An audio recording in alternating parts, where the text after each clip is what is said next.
Hello everybody!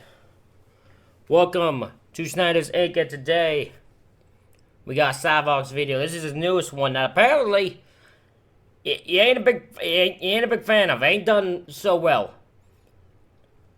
I don't know why. I think PSAs look really weird and I kinda like it. I kinda like them. So I'm really interested to hear about 8 disturbing British PSAs. I have no idea why it takes 52 minutes to talk about them, but we'll find out. We're gonna get right into it. Hey, jump hit the like button, subscribe button, comment, stick down below. Let's go. Antibiotics, we're wonderful pills, but don't ever think we'll cure all of your ills. So every time you feel a bit under the weather, don't always think that we can make you better. Take us for the wrong thing, that's dangerous to do. When you really need us, we could stop working for you. So please don't end up paying the price. Always take your doctor's advice. What a PSA! That's disturbing and awesome. That's disturbing and awesome. Yep, yet another topic I'm revisiting 3 years after I originally covered it. I've already covered 8 disturbing British PSAs in the past.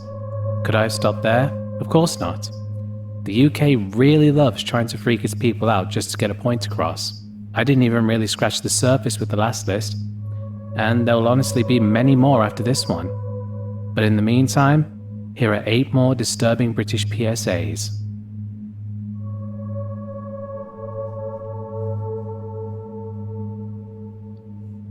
Natural born smoker.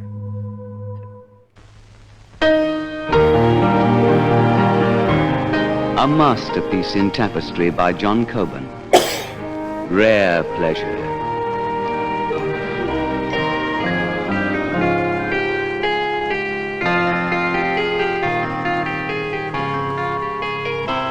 A rare pleasure. The same kind of pleasure afforded by the deluxe filter cigarettes of Messrs. Lambert and Butler. Rare pleasure, when cost is no consideration.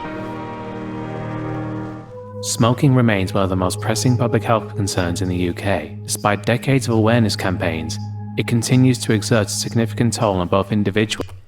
It's a thing everywhere. It's a thing in America, it's a thing in Canada. I know too many. Everyone I know pretty much fucking does it, and I just don't know how.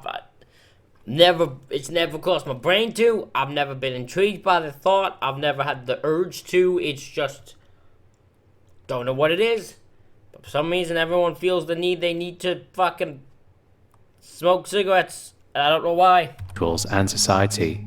Smoking doesn't merely harm the smoker, it casts a long shadow over families, communities, and healthcare systems. The effects of smoking on health are profound and multifaceted. Tobacco smoke contains a cocktail of toxic substances, many of which are directly linked to diseases such as lung cancer, chronic obstructive pulmonary disease, and heart disease. These illnesses can develop insidiously, often manifesting years after the habit begins. Even those who manage to avoid the more severe outcomes may experience reduced lung function, impaired circulation, or persistent respiratory problems. It's a grim legacy for what often starts as a youthful experiment. The dangers extend beyond the smoker.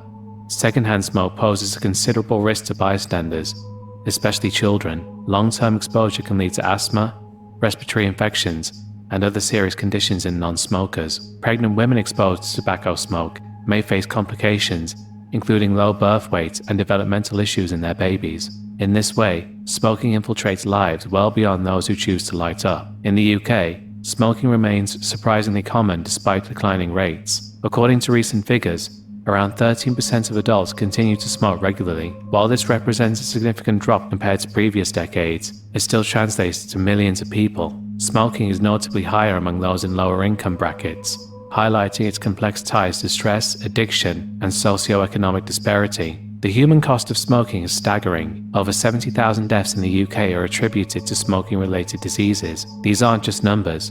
They represent parents, siblings, friends, and colleagues lost too soon. Beyond mortality, countless others live with debilitating conditions caused or worsened by smoking, relying on the NHS for treatment.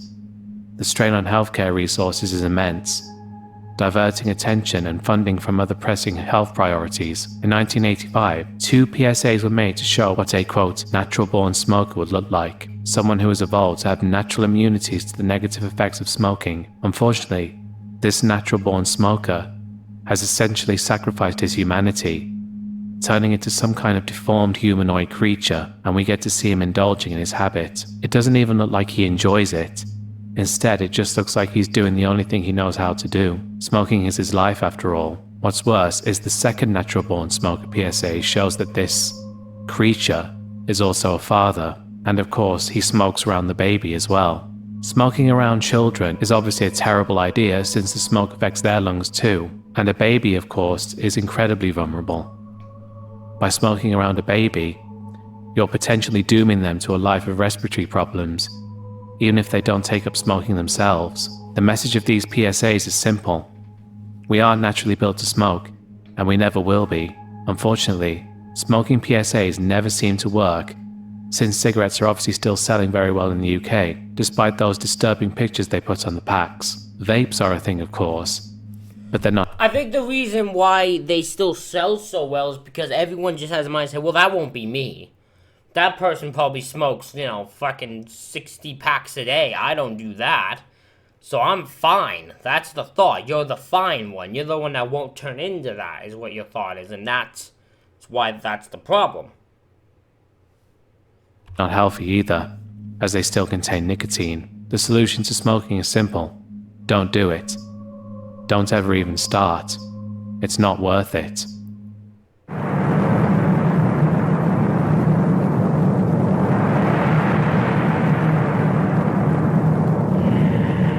The first natural-born smoker will have a larger nose to filter out impurities.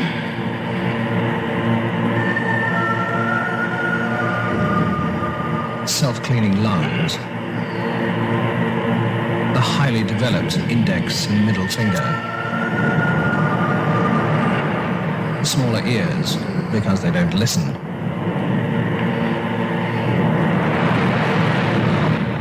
extra eyelids to protect the eye from irritating smoke,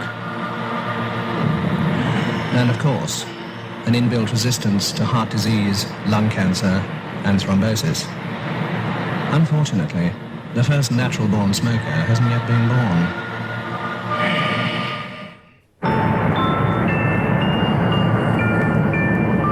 The natural-born smoker will be a responsible parent. To encourage early learning, the child will be exposed to tobacco smoke from birth. Then, when it's older, sent to school to be taught the correct way to inhale cigarette smoke by a group of people called friends. Any child who feels dizzy, sick, or afraid of cancer will be ridiculed until they conform and become a regular smoker. That's an actual thing. That's the thing that's fucked up. Do you know how many times I was called weird or boring because I didn't smoke anything? You know, fucking sad and ridiculous that I find that. I don't even take offense to it. I just find it very sad. If I'm boring because I don't fucking do that, then that's fine by me.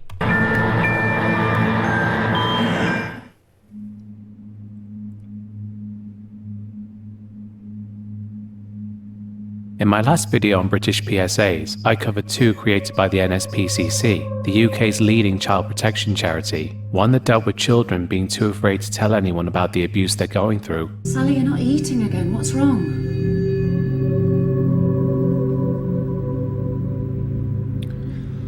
I'm fine. Can I go now? And another that showed a cartoon boy being beaten by his psychotic father, only to reveal at the end that the boy was not a cartoon at all. You dirty bastard! Get out! Yes, again, boy, you fucking wrong! Get out of here!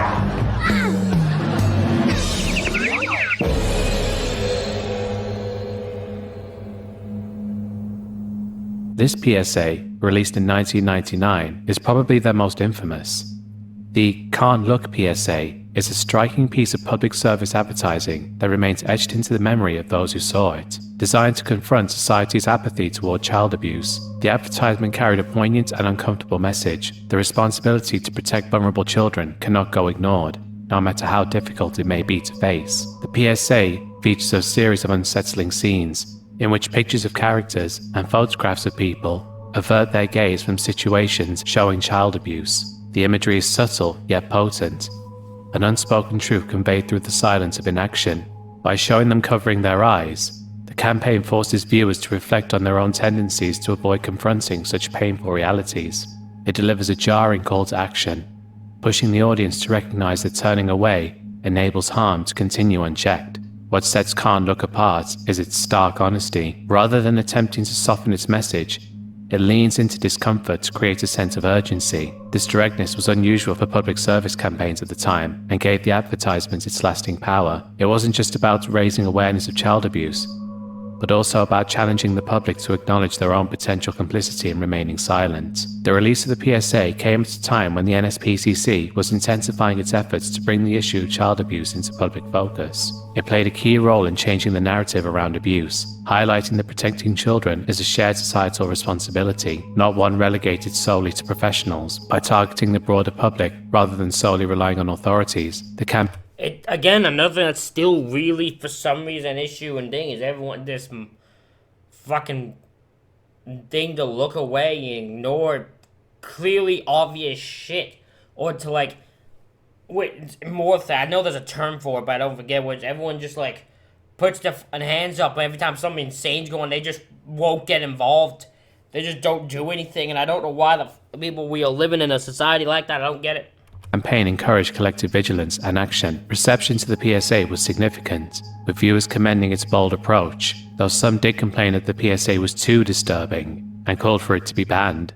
However, its ability to invoke discomfort was precisely its strength. It made people question their own willingness to intervene in situations they might otherwise avoid. This introspection was crucial in motivating individuals to report suspected abuse or support the NSPCC's work.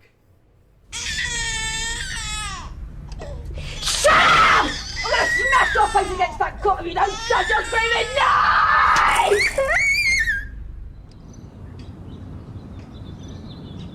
Come and sit over here. You're brainless, you're stupid, you're no child of mine! Mummy, where are you? I don't like being on my own. Not a word to anyone. This is going to be our little secret.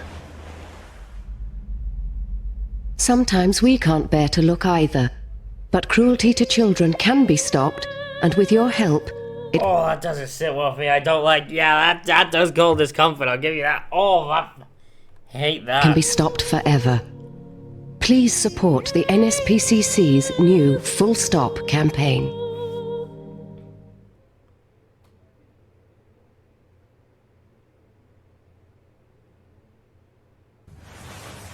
Daddy, don't do this. Daddy, you're hurting me. Stop. Daddy, stop.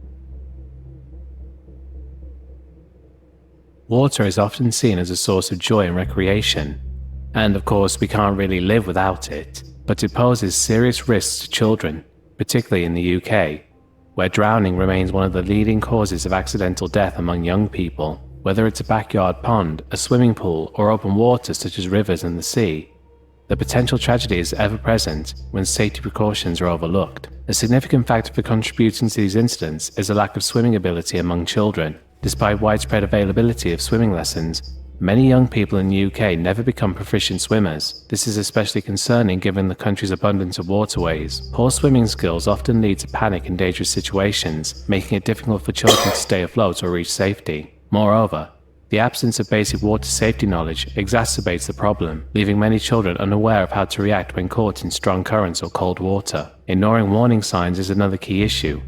Many drowning incidents occur in places clearly marked as hazardous, such as areas with strong tides or deep water. Children, and sometimes their caregivers, underestimate these dangers, treating such warnings as unnecessary or irrelevant. This complacency can lead to devastating consequences, particularly during warmer months when families flock to beaches, lakes, and rivers without fully considering the risks. Statistics paint a sobering picture. In recent years, Dozens of children in the UK have lost their lives to drowning annually. Many of these deaths are preventable, Okay, shot's cool. making them even more heartbreaking. The unpredictability of water, combined with overconfidence, curiosity, and insufficient education, creates a perilous combination that too often ends in tragedy.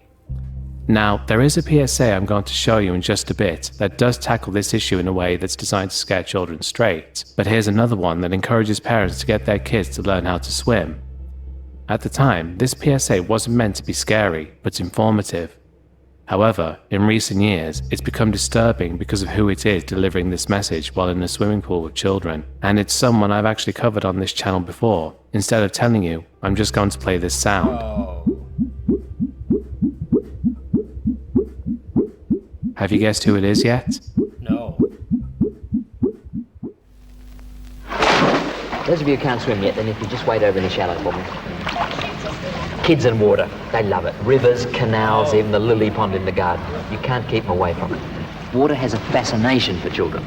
And I should know, when I was 3 years old, I fell in the river at our place. Couldn't swim, somehow managed to scrabble my way to the bank, frightened the wits out of my mum and dad. And you can bet they had me taught to swim very soon after that. But some children aren't quite so lucky. And if they can't swim and they go off by themselves to play by the side of some water somewhere, you know only too well what might happen. That's why I had my little girl taught to swim as soon as... Have your children taught to swim. They're never too young to start, and once they get that confidence in the water, they love it. Ask at your local swimming pool, all right? Or if you can swim yourself, why not teach them yourself? It's fun. See?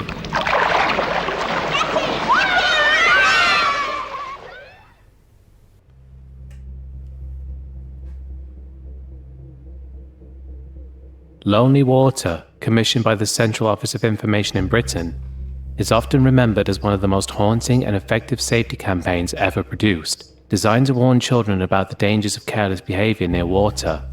It struck a chilling chord with audiences, delivering its message with a unique combination of suspense, foreboding, and stark realism. Narrated by Donald Pleasance, the PSA used atmospheric visuals and an eerie voiceover to personify water as an ever-present and dangerous force, lurking to claim those who underestimate it. Even decades later, its unsettling imagery and message resonate with those who saw it. The PSA begins with an introduction to the spirits of dark and lonely water, voiced by Pleasance in a sinister, rasping tone. This entity serves as the film's narrator and embodies the hidden threats of open water. The character's shadowy presence hovers in the background, watching and waiting as careless children approach hazardous areas. The message is clear. Water, though silent and unassuming, can turn deadly when treated with recklessness or complacency. This personification of danger was an unusual and effective creative decision that gave the film an almost mythological quality, making the risks feel larger than life and inescapable. The PSA's visuals are stark and deliberately unsettling. Filmed in misty, desolate locations, it portrays rivers, ponds, and lakes as unwelcoming and foreboding places, far removed from the fun and safety of supervised swimming pools or beaches. Children are shown engaging in typical but dangerous behaviors, such as retrieving balls from steep banks or hanging precariously over the deep water from weak tree branches. The settings feel cold and unforgiving, as though nature itself conspires against the children who fail to respect its dangers. This grim portrayal of water as an untamed and indifferent force heighten the PSA's impact, making it far more memorable than a simple factual warning. One of the film's most chilling aspects is its psychological approach. It directly targets the overconfidence and naivety of children, showing how they might dismiss danger until it's too late. The spirit ominously comments on their action. It's interesting because so this one is the reason it takes long because he goes into like a deep dive on what they make, the impactfulness, and how they work. Using phrases like the unwary, the show-off, the fool, to describe those who disregard safety. This tone doesn't merely warn, it challenges the viewer, forcing children to reflect on whether they too might fall into one of these categories. The conclusion of the film offers a faint glimmer of hope, as the narrator's sinister presence dissipates when children are shown acting responsibly or under supervision. This subtle shift underscores the key message: danger is avoidable, but only if children respect the warnings and take precautions. It reinforces the idea that responsibility, awareness, and caution can prevent tragedy, putting the power to stay safe firmly in the hands of the viewer. Lonely Water was part of a broader effort by the public information campaigns in the 1970s to reduce accidental deaths, particularly among children. At the time, drowning was a leading cause of unintentional fatalities in the UK, with many incidents occurring in unsupervised areas such as rivers, ponds, and canals. The PSA aimed not only to inform, but to instill a lasting sense of caution. Its use of fear was calculated. It didn't rely on gratuitous shock, but instead created an atmosphere of dread that left a deeper psychological imprint. Children who watched it were unlikely to forget its message, and many carried the lesson into adulthood. The film's legacy is a testament to its effectiveness. Decades later, people still recall its unsettling imagery and the spine-chilling voice of Donald Pleasance as the spirit. It stands as an example of how a safety message, when crafted with care and creativity, can endure far beyond its initial release. By treating its audience with a mix of seriousness and respect, Lonely Water managed to achieve what many modern campaigns struggle to do. I wonder if the issue with this one is because of how long it takes. I'm not saying it's a critique, because to me, I love this shit. But I wonder the issue for a lot of people was the fact of how long it is where they just want to get to the PSA. Because in the other one he did, it was like 30 minutes. That's why I wonder if this was a case of how long he talks about just the PSA itself, that they're just like, we came to see the disturbing part of it. Make people genuinely think about their actions and the consequences that could follow. Lonely Water remains an important reminder of how dangerous water can be when underestimated. Its stark visuals, haunting tone, and clear call to action. In about 2 minutes, he's just been talking, right? Action continue to resonate, serving as a timeless warning to anyone tempted to ignore the silent risks of open water. Through its unsettling yet necessary message, it saved countless lives by ensuring that its audience would think twice before putting themselves in harm's way. I am the spirit of dark and lonely water, ready to trap the unwary, the show-off, the fool. And this is the kind of place you'd expect to find me. But no one expects to find me here. It seems too ordinary. But that pool is deep. The boy is showing off. The bank is slippery. The show-offs are easy. But the unwary ones are easier still. This branch is weak, rotten. It'll never take his weight. Only a fool would ignore this. But there's one born every minute. Under the water there are traps. Old cars, bedsteads, weeds, hidden depths. It's the perfect place for an accident. Oh, look, there's someone in the water. Quick, use that big stick to get him out. Sensible children. I have no power over them. Oi, mate, that's a stupid place to swim. Hey, go over and get that thing to wrap him in. You don't feel cold, mate. How long was you in there? Ew, what thing? I'll be back.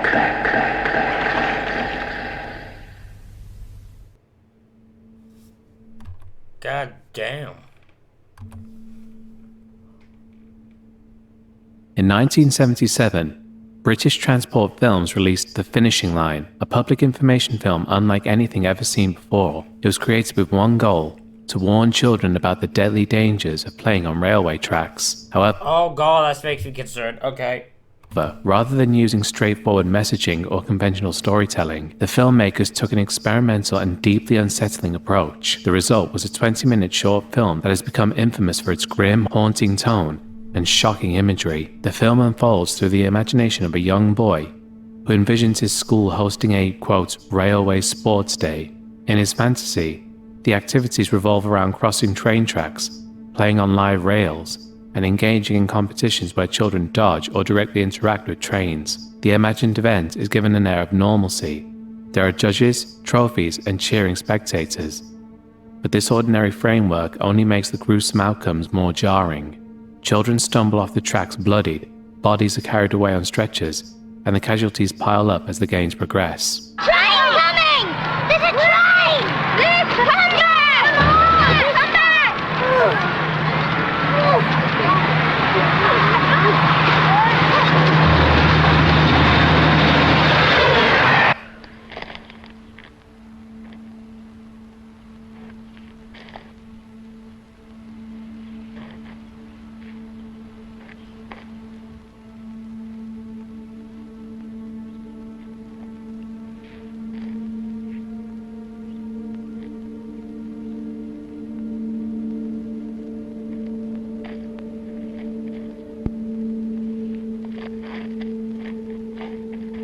The boy's voiceover casually describes these deadly consequences as though they are an expected part of the fun. Now, you've got 4 teams. Green, blue, yellow and red. Each team has 4 chances to hit that moving train at a distance of about 10 feet. Scoring's simple. 2 points for a smash window, 4 for a direct hit. It's a surreal and deeply disquieting way to convey the message that railways are no place for games. One of the most striking aspects of The Finishing Line is its willingness to confront its audiences with the full extent of the dangers it warns against. Unlike traditional PSAs of the era, which often relied on suggestion or metaphor, this film showed graphic depictions of injury and death. Broken window, red, 2 points.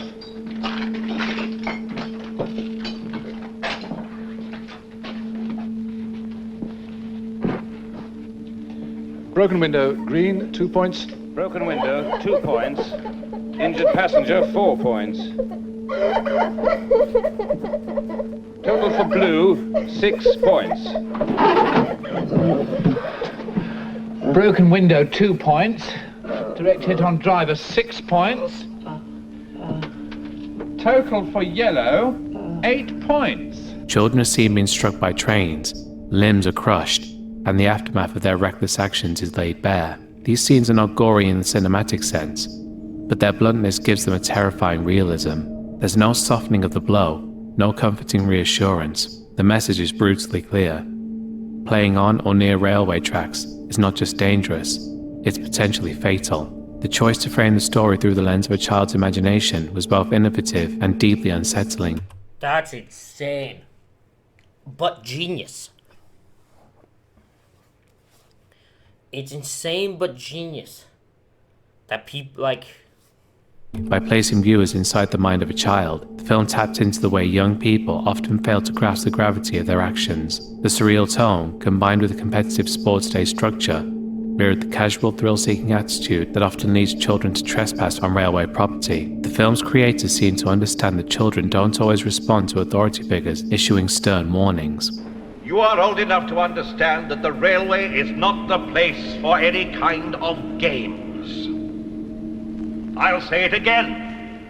The railway is not the game field. They needed to see the consequences for themselves, even if those consequences were exaggerated to a nightmarish degree. Despite its powerful message, The Finishing Line was not without controversy. Upon release, it was widely criticized for its graphic nature, with some arguing that it was too traumatic for its target audience. Many parents and teachers felt the film was more likely to frighten children than to educate them. In some regions, the backlash led to its withdrawal from schools, and it was eventually replaced by less distressing safety campaigns. Yet for all its divisiveness, the film's unflinching approach is exactly what made it so memorable. That's insane. I give them credit. They went the most convincing, disturbing, and traumatizing way, but it's a traumatizing thing that can happen. It can lead to fatal events. So you have to do it that way, and I admire them for it. Decades later, those who saw it as children still recall its harrowing imagery and the lasting impact it had on their perception of railway safety. What makes The Finishing Line particularly effective is its refusal to downplay the realities of its subject matter. Railways are inherently dangerous, and the risks associated with trespassing are often unappreciated by children and some adults. The film forces viewers to confront these risks head-on, stripping away any sense of invincibility or casual disregard. By showing the worst possible outcomes, it leaves no room for doubt about the potential consequences of reckless behavior near train tracks. The film's surreal, almost dreamlike quality adds another layer to its impact. The contrast between the playful atmosphere of the sports day and the grim injuries suffered by the participants creates a jarring dissonance. This contrast is further amplified by the judges and spectators, who remain indifferent as the casualties mount. The visual absurdity of this setup underscores the senselessness of treating a deadly environment as a place for fun. It's a bold, artistic choice that ensures the film's message lingers long after it ends. The Finishing Line is a fascinating artifact of the 1970s public safety campaigning. It reflects an era when shock and fear were considered legitimate tools for changing behavior. Unlike modern safety campaigns, which often rely on softer messaging or aspirational storytelling, this film aimed to leave a psychological scar, one that would make children think twice before venturing near a railway line. Whether this approach was ethical or effective remains a topic of debate, but its cultural and historical significance cannot be denied. So, if any of you think that playing on the railway is a good idea, perhaps he or she would care to stand up.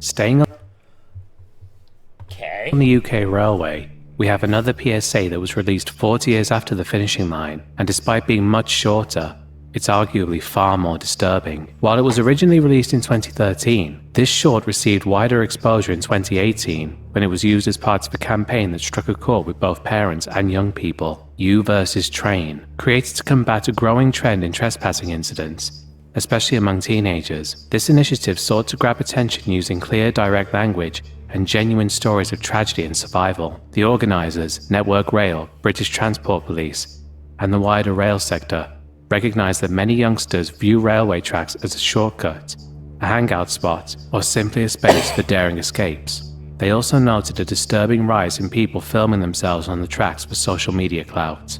By speaking candidly and avoiding euphemisms, the campaign cut through any illusions that train tracks could be treated like playgrounds. At the heart of You versus Train was the sobering truth that locomotives can't stop on a dime. Even the most attentive engineer has limited power to prevent a collision if someone is on the tracks. Adding to this danger are the high-voltage overhead lines, which are often overlooked as a silent yet potent hazard. The campaign's materials highlighted how contact, even indirect, with this wiring could lead to devastating injuries, including severe burns and amputations. Rather than relying on abstract warnings, the organisers shared real-life accounts from individuals who had narrowly survived their encounters with trains and electricity. We lost the ball, so went over the small fence to get it. I climbed up onto a train wagon for a better look to find it. I didn't even notice the power lines, but I didn't touch them. I didn't expect electricity to just jump at me through the air.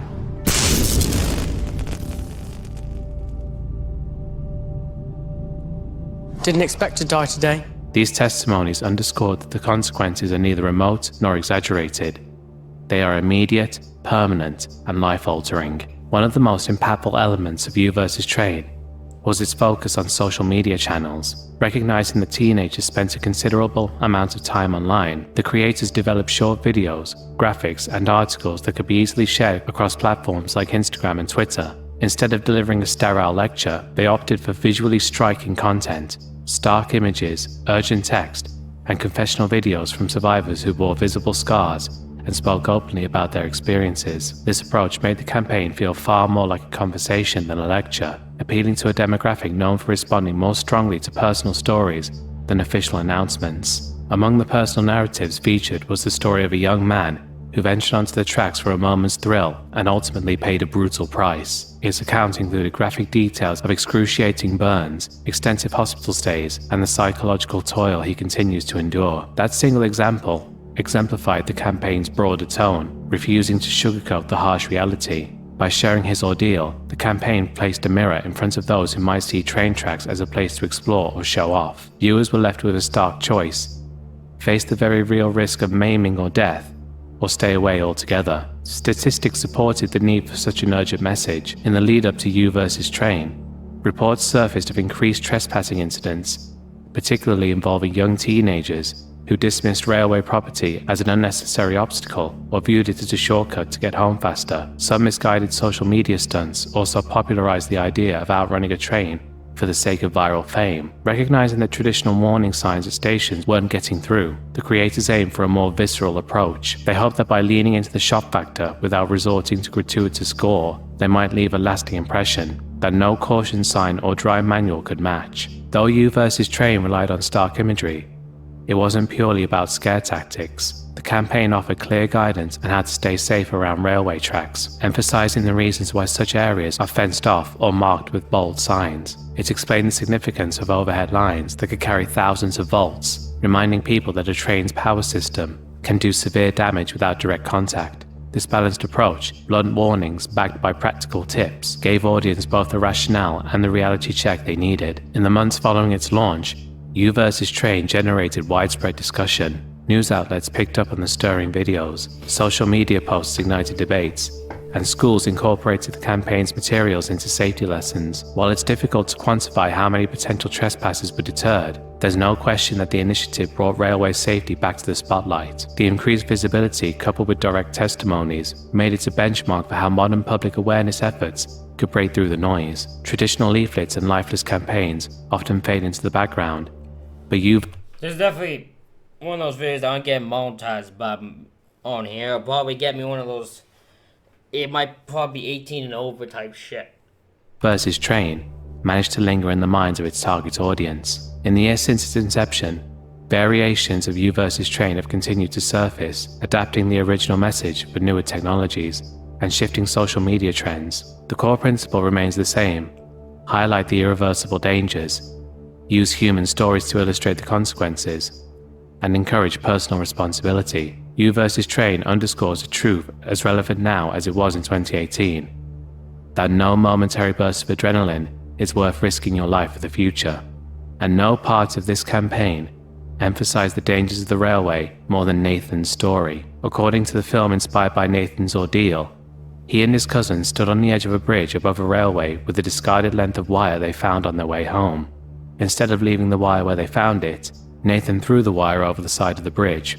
That single action triggered a terrifying chain of events. The wire arced in mid-air, meeting the high-voltage cables that supply electricity to passing trains. Sparks filled the space under the bridge, followed by a blast that made every nerve scream. Both boys were struck by a surge of energy they had never contemplated. Nathan was lucky enough to survive. His cousin didn't make it. No one could undo that final outcome. This truly shocking and gruesome PSA definitely does a much better job than the finishing line in showing just how deadly the railway can be when not taken seriously. Growing up, just wanted to fit in. There wasn't much to do where I lived.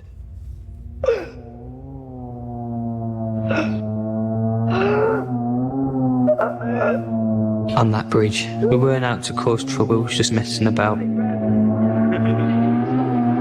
We found a metal cable lying around.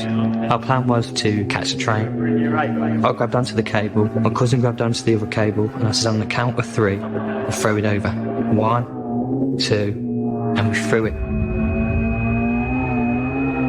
All I knew is that the bottom was electric, nothing about the overhead cables. I always wanted to be a footballer. I went into shock and then into a seizure. The plan for the day was to go to my nan's and then I was going to have a game. It was unbearable. The worst pain you can imagine. Burnt skin, burnt clothes, messing about. I weren't afraid of nothing, so I was going to be a bit confused. There's a tightening in all your muscles, ringing in my ears. I'm afraid of pain.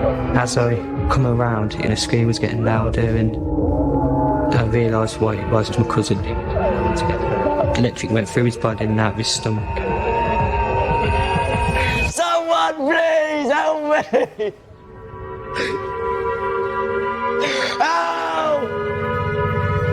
Someone! I was 13 years old when I got electrocuted. 25,000 volts went through my body. At the time I was a confident person, and now as I grow up it's just knocked me back for 6. But that's life, and I still have to live with it. I wouldn't wish this upon anyone.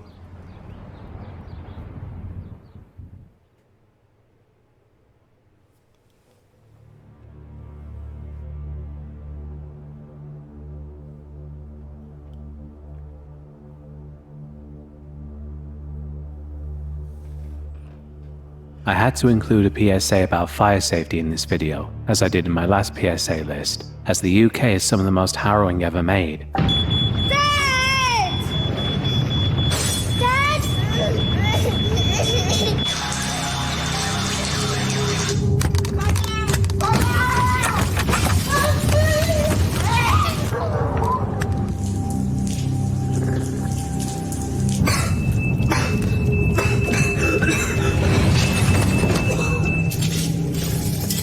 It's all too easy to imagine a house fire as something that happens to someone else, perhaps a distant news story that ends as quickly as it's mentioned. Yet every year here in the UK, hundreds of people lose their lives, and many more are injured due to fires in their own homes. The causes are alarmingly varied: faulty wiring buried behind walls, cooking mishaps that escalate in seconds, and discarded cigarettes smoldering unnoticed. Even something as innocent as a neglected candle can set off a devastating chain of events. Amid these sobering realities is a glaring issue. Too few households have a clear strategy for escaping once flames appear. Most people assume that if they don't smoke or leave the stove unattended, they have little to worry about. But the truth is that house fires can start in surprising ways. Portable heaters sometimes get placed too close to curtains or furniture. Lamps can overheat if the wrong bulbs are used, igniting lampshades or nearby objects. Old extension cords, those that are frayed or overloaded, are another overlooked risk, as they can spark and catch fire with almost no warning. Even phone chargers, if left plugged in around the clock, have been known to overheat in rare cases. Even though the causes of fires vary, what unites so many tragic outcomes is a widespread lack of preparation. People may install a smoke alarm out of a sense of duty or simply because regulations say they should, but they rarely test it. Batteries remain unchanged for years, only to fail when they're most needed. Beyond smoke detectors, an actual plan to exit the property in a hurry is almost non-existent in many homes. Imagine being jolted awake at 3 a.m. by acrid smoke. It's dark, the alarms are blaring, and you have a matter of seconds to act. This terrifying scenario doesn't leave room for confusion or improvisation, yet many families discover too late that they have no idea which door is safest, which windows can open quickly, or whether there's another route to the ground floor if the stairs are blocked. Panic sets in, and people waste precious seconds in a state of indecision. The everyday layout of a home can become a maze in a crisis. Sometimes furniture blocks windows, or possessions pile up in hallways, making it difficult to move swiftly. Children may be in upstairs bedrooms with windows that don't open wide enough for a person to climb out. Elderly residents or those with mobility issues often find themselves especially vulnerable. I lived in when I was with my family, the room I was in had a window that wouldn't open all the way. It legitimately just wouldn't open. You wouldn't be able to get out of it. So if there was a house fire, I'd be fucked. I don't know why. I've never understood why the window was like that, but I always found it. I always thought it was a dangerous situation. Vulnerable, unable to navigate quickly down flights of stairs or through narrow corridors. Compounding the problem is a tendency to assume that someone else will come to the rescue. In reality, firefighters can only arrive so fast. Yep. And even a short delay can mean the difference between escape and disaster. Many people remain in the burning building attempting to salvage valuables, phones, documents, photos, unaware that smoke inhalation possesses a lethal threat far more rapidly than flames do. Toxic fumes released by synthetic materials in modern homes can render a person unconscious in minutes or even seconds if the fire is intense. Fire and rescue services across the UK have tried to hammer home the importance of vigilance, but messages don't always translate into lasting changes in behaviour. When a high-profile fire appears in the headlines, people might test their alarms and feel momentarily anxious about dangling wires or overloaded plugs. Over time, that initial concern fades, and old habits return. A robust fire safety approach should involve more than just annual smoke alarm checks, though that is a start. It also requires families to practice escaping, just as schools hold regular fire drills to ensure children know where to go if a fire breaks out. Parents might review exit routes with their children, making sure each child understands which door to use and where to meet outside. Sometimes installing simple tools like fire escape ladders for upper floors can be a lifesaver, although these are rarely found in typical British homes. Blocking potential hazards, such as making certain that flammable substances are stored safely and ensuring electronics are in good condition, further reduces the risk. As you might have guessed, the purpose of this PSA is to inform people that they should always make an escape plan, or pay a huge price. A single snapshot shows a mother and her 2 children, happily posed together. Suddenly, a piercing beeping noise morphs into the shrill sound of a smoke alarm, and flames consume their smiling faces. In the same instant, the trio materializes inside a raging blaze, trapped and terrified as fire and smoke close in. A desperate man reaches out to save them, but they vanish one by one in a cloud of embers. The fiery scene dissolves into a bedroom, where the man startles awake, drenched in sweat. That insistent beeping is now just his alarm clock. Beside it sits the photo from his nightmare, still intact. As he turns off the alarm, he clutches the picture to his chest, mourning his lost family. They perished in a house fire. No plan existed for a quick exit. One terrible night took what mattered most, and all that remains is a reminder that proper preparation might have spared their lives.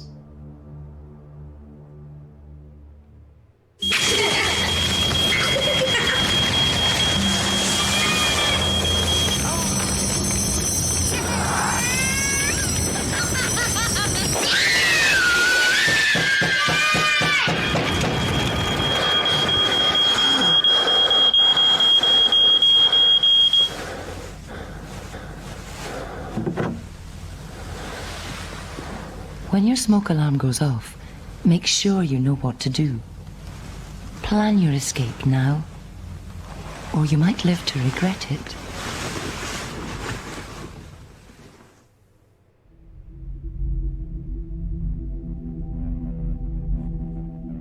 In my last PSA video, I covered a short film called Powerful Stuff. Its aim was to teach children of the 80s that breaking into power stations and going near the electrical generators is an absolutely terrible idea, and evidently this was still happening in the 1990s as another PSA was made called Electric Graffiti.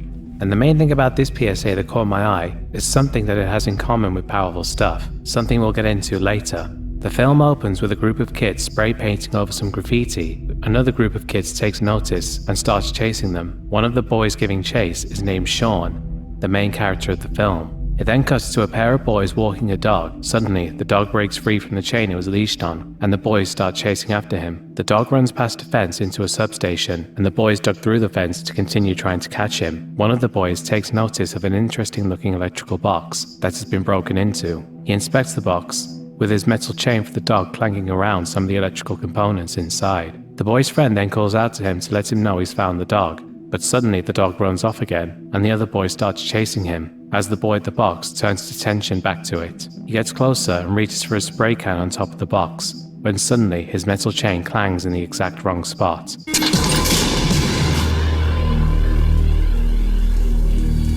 Sean then comes running onto the scene and finds the boy unconscious on the ground. We then cut to an ambulance being driven by a very familiar looking paramedic. As soon as I saw him, I immediately thought I've seen him before, but I couldn't quite put my finger on it. Once the ambulance arrives, Sean desperately pleads with the paramedic to help the boy. Come on! Quickly! Come on, he's hurt real bad! 5, 6, 7. Is he gonna be alright, is he? I said get back! Do you want to end up like this too? Stand clear. Shocking. Now! After trying to resuscitate the boy, the paramedic asks Sean if he saw what happened, but Sean denies seeing anything. I need to know how many minutes it's been like this. Well, I don't know. How should I know? Stand clear. Shocking. Now! Did anyone see what happened? Nah. The police soon arrive, and Sean flees the scene. Later we see the boy at the hospital, as surgeons go over the horrific burns he suffered from the electrical shock. We have an unknown child, male, about 14, found at an electricity substation. He was in cardiac arrest, pulseless and not breathing. Put in another drip, and let's get a 3-lead ECG on. Recommend the plastic surgery won't be able to do anything with that. 10 to 15% full thickness burns over the front of his thighs mainly, another 15% to his lower abdomen and groin, partial thickness to chest and neck area, and he's got a charred arm and forearm. Looks like badly burnt cornea, right eye, and similar in left, possibly repairable. Sean soon arrives at the hospital and finds his way into the operating room. And it's here that we learn why the paramedic from earlier looks so familiar. Look, whoever you are, will you please go away, Andy? They're not allowed in here, come on. Yes, it's Andy, the main character from Powerful Stuff. Not only is it the same character, but they even got the same actor. In Powerful Stuff, Andy witnessed his best friend Darren die due to the latter ignoring the lecture about the dangers of electricity earlier that day. No, Darren!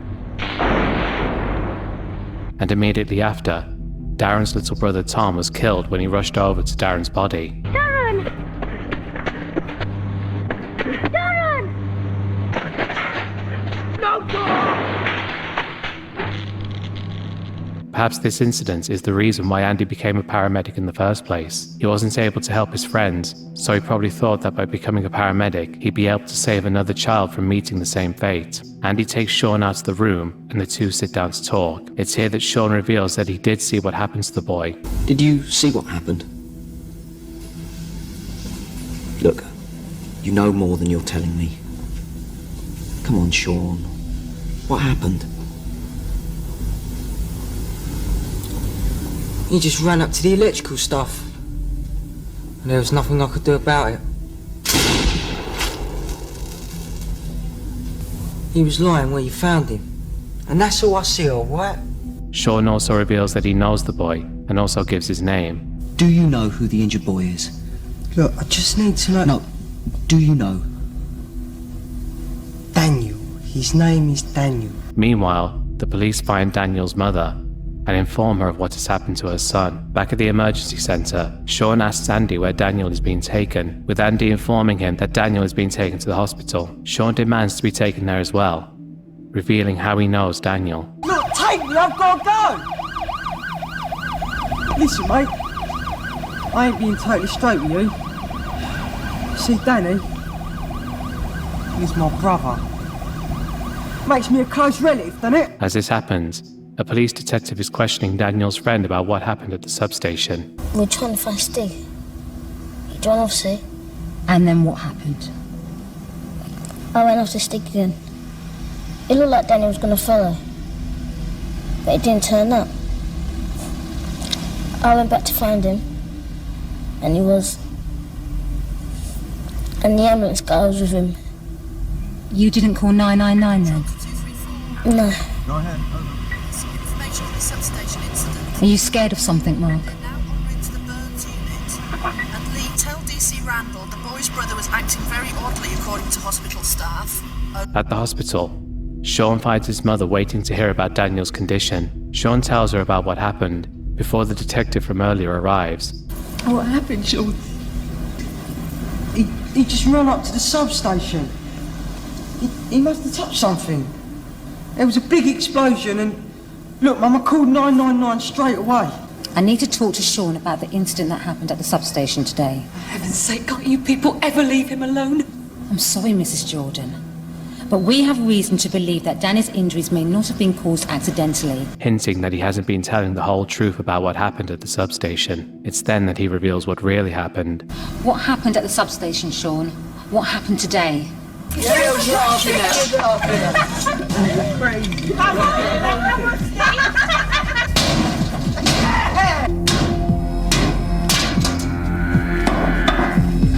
Oh, yeah!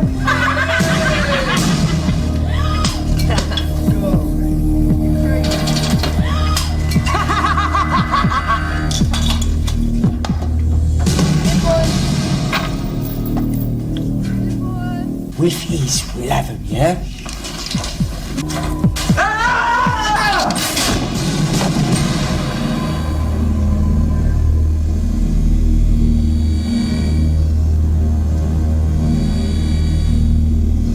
Sean was the one who caused the explosion that gravely injured his brother. It was an accident, Mum.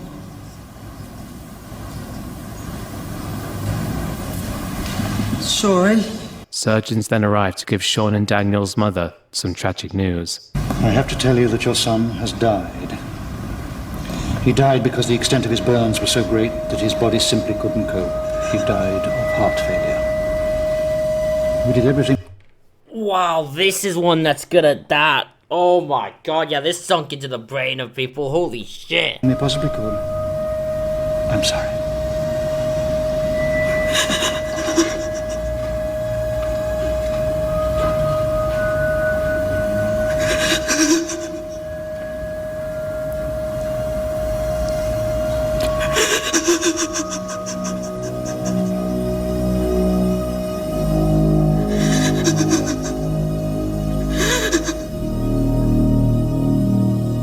And believe it or not, That's how the PSA ends. It fades to black as we see Sean racked with guilt, while the sound of his mother's tears and chilling music plays in the background. Sean and his friends completely ignored the dangers of a substation, and Sean himself is directly responsible for what happened to Daniel, accidental or not. Powerful stuff and electric graffiti really are some of the best the UK has to offer, in terms of PSAs that actually do what they're supposed to, educate, while adding a shock factor to get the point across about the dangers of electricity. It was very surprising to see Andy appear in both. Again, it seems that losing his two friends was what inspired him to become a paramedic. It's a real shame that even though I've seen him in 2 PSAs, I have no idea who plays him, as cast lists for these PSAs don't exist anywhere, so I'll likely never know who played this memorable character. But whether I find out who appeared in these PSAs or not, I'll always remember them for how effective they were at conveying their point. Stay away from electricity substations. The consequences can be devastating.